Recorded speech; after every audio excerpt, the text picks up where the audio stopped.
Quel sera le destin qui nous attend au-delà du dernier souffle? L'immortalité de l'âme est-elle une réalité ou simplement un réconfort pour l'esprit craintif? La possibilité de renaître sous une nouvelle forme, est-ce une promesse ou une simple illusion?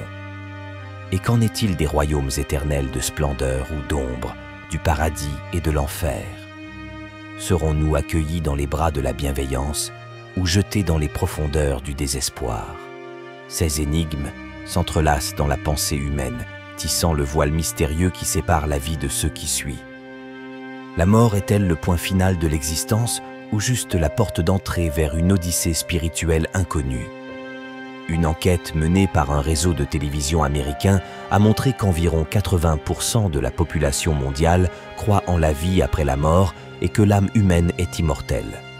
Certains disent que lorsque le corps meurt, son âme est libérée et dirigée vers le purgatoire, où elle paie pour ses péchés jusqu'au moment d'aller au paradis.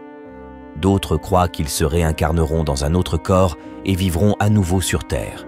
Certains encore croient qu'ils dormiront dans leur tombe jusqu'au retour du Christ. Il y a beaucoup de confusion sur ce qui nous arrivera après la mort. Cependant, toute cette discussion devient inutile lorsque nous regardons la Bible, qui est la parole de Dieu, car elle nous apporte les réponses à toutes ces questions de l'humanité. Alors, dans la vidéo d'aujourd'hui, je vais vous montrer 5 faits sur la mort qui vont vous choquer. Le premier fait, les morts ne peuvent pas avoir de contact avec les vivants. Une autre pensée courante parmi les personnes de diverses cultures et religions est que les morts continuent d'influencer la vie de ceux qui sont vivants et peuvent leur révéler des choses cachées. Mais ce n'est pas ce que dit la parole de Dieu. Voyez ce qui est écrit dans l'Ecclésiaste chapitre 9. « Car les vivants savent qu'ils mourront, mais les morts ne savent rien. Ils n'ont plus de récompense, et même leur nom est oublié. Leur amour, leur haine et leur jalousie ont déjà péri, et ils n'auront plus jamais de part à tout ce qui se fait sous le soleil. » Cela montre que ceux qui meurent cessent d'avoir toutes sortes d'influences ici sur Terre, et par conséquent, ne peuvent pas avoir de contact avec les vivants. Donc, quand vous entendez une histoire qu'une personne décédée a envoyé un message de l'au-delà à une personne vivante par l'intermédiaire d'un médium ou de tout autre type de messager, ne le croyez pas, car même si cela est réconfortant, ce n'est pas la personne qui transmet le message. La Bible dit que Satan se transforme même en ange de lumière pour tromper les gens et les éloigner des chemins du Seigneur.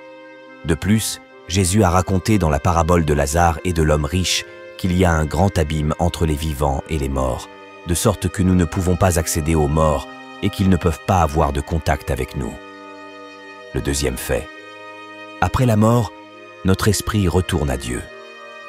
Il n'est pas rare de voir dans les films et les séries des quints d'esprit de personnes qui errent dans le monde, prenant soin des vivants ou leur causant simplement terreur et peur. Il est également courant de trouver des livres et même des feuilletons avec des histoires d'âmes qui se sont réincarnées dans d'autres corps pour continuer leur pèlerinage sur Terre. Mais tout cela n'est rien d'autre qu'une illusion, car la Bible nous garantit que lorsque nous mourrons, notre corps retournera à la poussière comme au commencement, et notre esprit retournera à Dieu. Voyez ce qui est écrit, « Et la poussière retourne à la terre comme elle en était venue, et l'esprit retourne à Dieu qui l'a donné. » Quelque chose de très intéressant que vous devez savoir est que lorsque Jésus reviendra, nous serons transformés et serons avec lui dans notre propre corps, où nous pourrons toucher les personnes que nous aimons, les reconnaître et même manger. Nous serons des personnes réelles et non des esprits désincarnés errants. Cela est très clair dans Luc 24.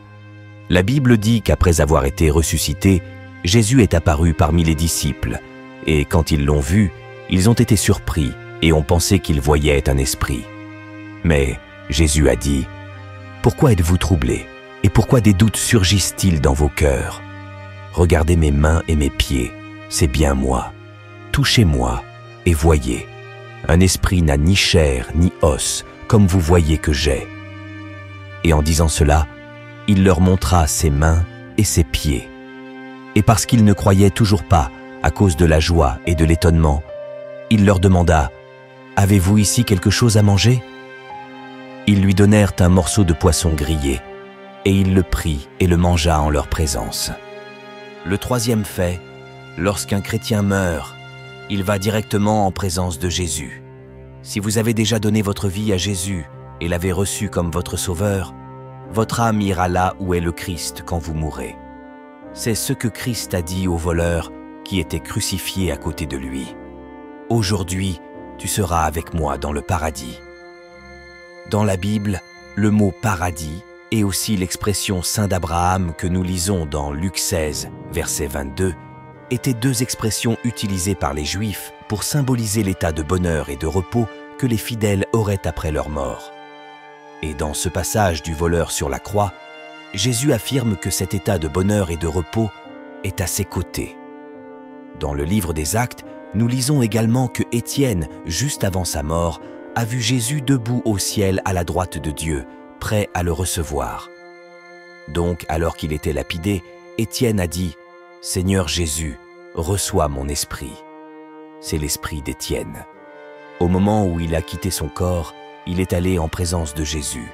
Et enfin, nous avons aussi l'enseignement de l'apôtre Paul. À la fin de sa vie, Paul était en prison et attendait le jour de sa mort, mais il n'avait pas peur de mourir. Au contraire, il attendait avec impatience d'être avec Jésus et disait « Je désire partir et être avec Christ, ce qui est de loin le meilleur. » Cela montre que Paul était certain que lorsqu'il mourrait, son esprit irait être avec Christ. Donc, dans ces trois cas, nous voyons que dès que le chrétien meurt, il va immédiatement là où est Jésus. Le quatrième fait, les corps des chrétiens dorment après la mort. La traduction du mot « dormir » dans la Bible a deux significations différentes.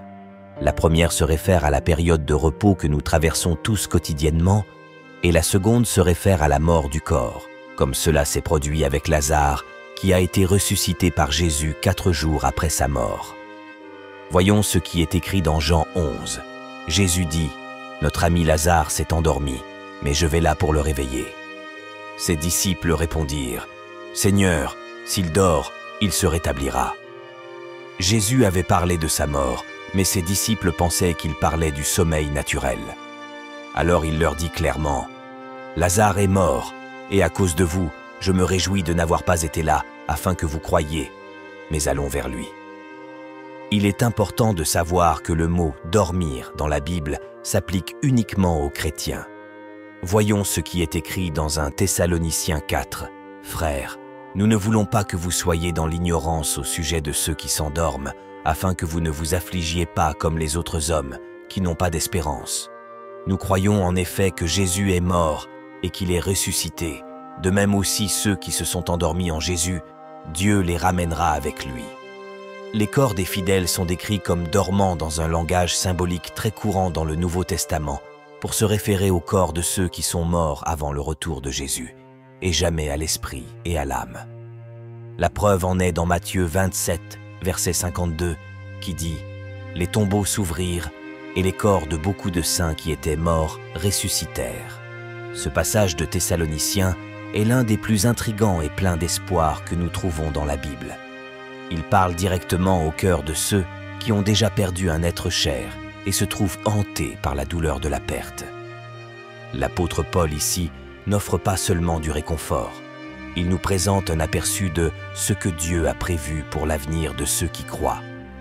Lorsque Paul parle de ceux qui dorment, il utilise une métaphore puissante pour décrire la mort qui est très différente de la façon dont la mort est perçue par le monde. Pour beaucoup, la mort est la fin, un abîme de ténèbres et d'oubli. Mais selon la vision biblique, la mort n'est qu'un sommeil temporaire pour le corps, tandis que l'esprit et l'âme restent vivants en attente de la résurrection. La promesse que Paul révèle est époustouflante. Dieu ramènera par Jésus ceux qui se sont endormis en lui. Cela signifie que tout comme Jésus a été ressuscité d'entre les morts, ceux qui sont morts en croyant en lui seront également ramenés à la vie à son avènement. C'est l'espoir qui transcende la douleur de la mort, un espoir de réunion, de restauration et de vie éternelle. Mais Paul va plus loin, donnant plus de détails sur cet événement extraordinaire dans d'autres textes, comme dans 1 Corinthiens 15, où il parle de la transformation des corps. Les corps qui étaient mortels et soumis à la corruption seront transformés en corps immortels et incorruptibles. C'est quelque chose qui défie notre compréhension, un changement radical qui ne peut être que l'œuvre de la puissance divine. Le moment de la résurrection décrit dans Matthieu 27, verset 52, où les tombeaux se sont ouverts et les saints ont été ressuscités, sert de préfiguration, un échantillon de ce qui est à venir de manière plus large et plus glorieuse.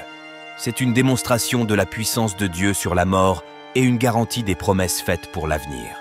Cette perspective biblique sur la mort et la résurrection est intrigante car elle nous pousse à regarder au-delà de ce que nous pouvons voir et comprendre.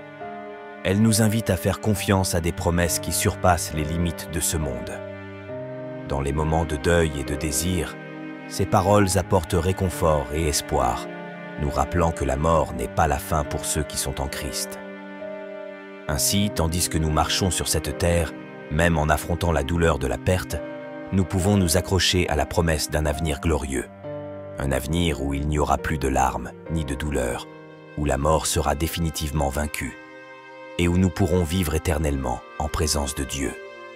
Ce n'est pas seulement réconfortant, c'est transformateur, vivre avec espoir, aimer intensément et tenir fermement à la foi, sachant que le meilleur est encore à venir.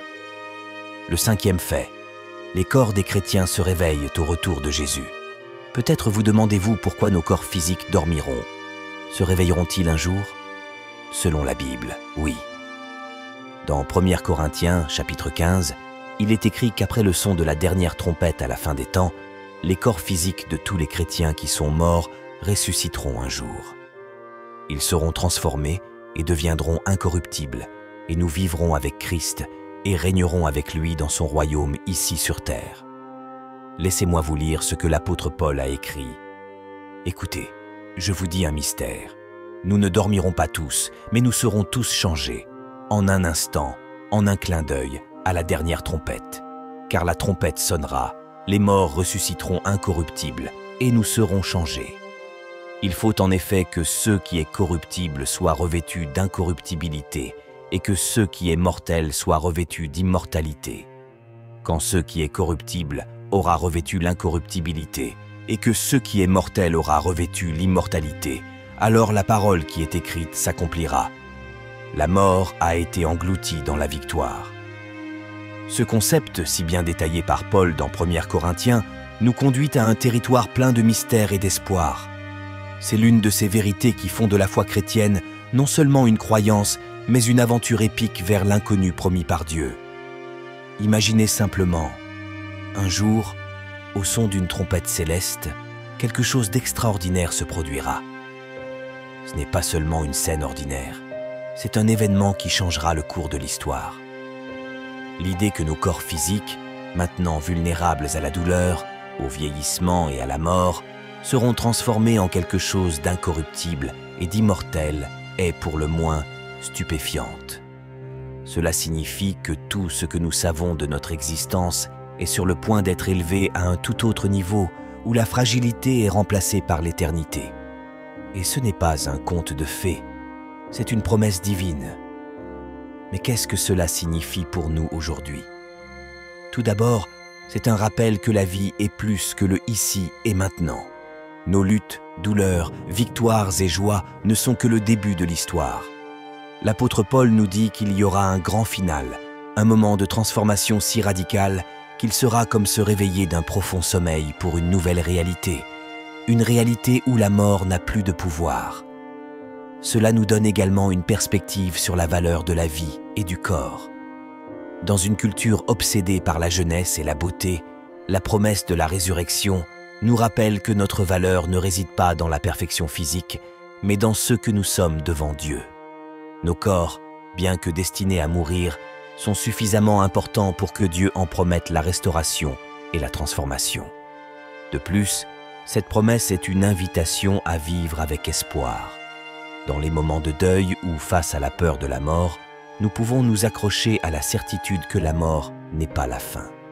Il y a une continuité, un avenir garanti non par nos mérites, mais par la victoire du Christ sur la mort. Cela change tout. Comment nous affrontons nos journées, gérons le deuil et vivons notre foi. Enfin, le réveil des corps au retour de Jésus est un appel à l'action. Sachant que ce monde n'est pas tout ce qui existe et qu'un jour nous serons transformés pour vivre éternellement avec le Christ, nous sommes encouragés à vivre d'une manière qui reflète cet espoir éternel. Cela signifie rechercher la justice, aimer notre prochain et répandre la bonne nouvelle de la résurrection. En résumé, cette promesse de transformation et de résurrection n'est pas seulement une fin heureuse pour l'humanité. C'est l'aboutissement d'un plan divin qui a commencé avec la création du monde. C'est une promesse qui nous donne de la force aujourd'hui et un espoir inébranlable pour l'avenir. Et lorsque ce jour viendra, lorsque la dernière trompette sonnera, nous serons prêts à nous éveiller à l'éternité, libres de la corruption et vêtus d'immortalité pour toujours. Peu importe si votre corps a été enterré dans un cimetière, incinéré, consommé par un animal ou simplement disparu. Lorsque la trompette sonnera, toutes les particules du corps se rassembleront et se présenteront devant le Seigneur. Une autre chose intéressante qui se produira à ce moment est que les corps ressuscités rencontreront les corps de ceux qui étaient vivants au retour de Jésus, et nous aurons tous des corps glorifiés comme Jésus. Imaginez simplement. Un jour, sans avertissement, le son d'une trompette retentira dans chaque coin du monde. Ce ne sera pas n'importe quel son, mais l'annonce d'un événement sans précédent dans l'histoire humaine. Selon les Écritures, ce sera le moment où quelque chose d'extraordinaire se produira. La résurrection des morts et la transformation des vivants. Cette idée peut sembler sortir d'un livre de fantaisie, mais elle est fermement enracinée dans les promesses bibliques. La chose la plus incroyable de toutes est la manière dont la Bible décrit ce processus de réunification et de transformation. Peu importe ce qui arrive au corps physique après la mort, à ce moment décisif, chaque particule, chaque atome qui appartenait autrefois aux fidèles sera réuni.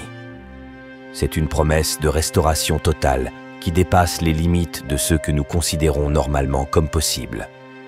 Maintenant, réfléchissez à la signification de cela. Dans un monde où la mort semble être la fin définitive, la Bible nous offre une vision complètement différente. Elle nous parle d'un avenir où nous non seulement continuerons d'exister, mais seront restaurés à la perfection. Et nous ne parlons pas d'une existence éthérée ou spiritualisée. Nous parlons de corps glorifiés tangibles, libres de maladies, de vieillissement et de mort. Le concept de corps glorifié, comme celui de Jésus après sa résurrection, est fascinant. Jésus n'est pas revenu en tant qu'esprit intangible. Il est ressuscité physiquement, a pu manger, être touché et même montrer les marques de la crucifixion comme preuve de son identité. Mais en même temps, il a pu apparaître dans des lieux fermés et monter au ciel. Cette nature hybride, à la fois physique et glorifiée, est ce qui nous attend. Cette rencontre des ressuscités avec ceux qui sont vivants au retour de Jésus sera un moment de joie indescriptible. Les familles et les amis séparés par la mort seront réunis. Imaginez les larmes de joie, les étreintes serrées et l'incrédulité transformée en louange. Ce sera un moment de rédemption, de l'accomplissement des promesses divines, où chaque larme sera essuyée et la souffrance ne sera plus rappelée. De plus, cette transformation nous prépare à vivre dans le royaume de Dieu, à régner avec le Christ et à jouir de la nouvelle création qu'il a promise. Nous pourrons explorer, apprendre et grandir sans les limitations que nous affrontons maintenant. L'éternité ne sera pas un ennui sans fin, mais une aventure continue remplie d'amour, de connaissances et de découvertes. Par conséquent, cette promesse biblique ne concerne pas seulement l'évasion de la mort. Il s'agit de la restauration de toutes choses, de la justice et de l'accomplissement du but pour lequel nous avons été créés. C'est une vision qui donne un sens au présent et un espoir pour l'avenir, nous encourageant à vivre d'une manière qui reflète cet espoir glorieux. Et lorsque la trompette sonnera, nous serons prêts pour ce qui sera sans doute le chapitre le plus excitant de notre existence. Donc, il est normal d'avoir des doutes et des peurs concernant la mort, et beaucoup de cela se produit parce que nous ne sommes pas sûrs de ce qui nous arrivera lorsque notre vie sur terre prendra fin. Mais la parole de Dieu est très claire et nous apporte beaucoup de réconfort concernant ce moment que nous traverserons tous finalement. la mort n'est pas la fin. Jésus est mort et ressuscité afin que tous ceux qui croient en lui puissent avoir la vie éternelle, où il n'y aura plus de mort, de douleur ou de souffrance. Alors, croyez en la promesse que le Christ vous fait aujourd'hui. Je suis la résurrection et la vie. Celui qui croit en moi, même s'il meurt, vivra. Et quiconque vit et croit en moi ne mourra jamais éternellement. Face à une réalité aussi mystérieuse que la mort, il est compréhensible que des doutes et des peurs surgissent. Après tout, affronter l'inconnu a toujours provoqué une certaine inquiétude chez les êtres humains. Mais comme le passage cité l'offre, il nous propose une perspective différente, une vision qui transforme l'apparente fin en un nouveau commencement plein d'espoir et de promesses. Lorsque nous réfléchissons aux paroles de Jésus, « Je suis la résurrection et la vie », nous sommes invités à voir au-delà des limites de notre monde physique. Jésus ne parle pas seulement de surmonter la mort au sens littéral. Il parle d'une transformation si profonde qu'elle transcende notre compréhension terrestre. La vie éternelle mentionnée ici n'est pas simplement une extension de nos jours sur terre, mais une qualité d'existence complètement nouvelle en présence de Dieu, où la souffrance et la douleur n'ont pas leur place. Cette promesse nous donne une nouvelle lentille à travers laquelle nous pouvons voir la vie et la mort. Nous n'avons pas besoin de nous accrocher désespérément à chaque instant comme s'il était le dernier, ni de voir la fin de la vie comme une perte irréparable. Au lieu de cela, nous sommes encouragés à vivre pleinement, sachant que chaque expérience, chaque joie et chaque défi fait partie d'un voyage plus grand qui ne se termine pas ici. Cela ne signifie pas que le chagrin ou le désir cessent d'exister. Après tout, nous sommes des êtres émotionnels qui forment des liens profonds. Mais même au milieu de la douleur, nous pouvons trouver un réconfort inébranlable dans la promesse d'une réunion dans une réalité où il n'y aura plus de mort, de pleurs ni de douleur. De plus, cet espoir peut changer la façon dont nous interagissons avec le monde qui nous entoure. Sachant que la mort n'a pas le dernier mot nous libère pour aimer plus librement, agir plus courageusement et pardonner plus facilement. Cela nous inspire à chercher un sens et un but, non seulement pour notre bénéfice, mais comme un moyen de refléter l'amour de Dieu dans ce monde. Par conséquent, alors que nous affrontons les incertitudes de la vie et l'inévitabilité de la mort, nous pouvons nous accrocher fermement à la promesse de Jésus. La foi en la résurrection et en la vie éternelle offerte par lui n'est pas seulement un réconfort face à la peur de l'inconnu. C'est le fondement d'une vie vécue avec espoir, but et amour inconditionnel. Nous avons atteint la fin de notre vidéo et j'espère que vous l'appréciez. N'oubliez pas de vous abonner et de laisser un commentaire sur la vidéo. Continuez à regarder des vidéos sur l'histoire de la Bible.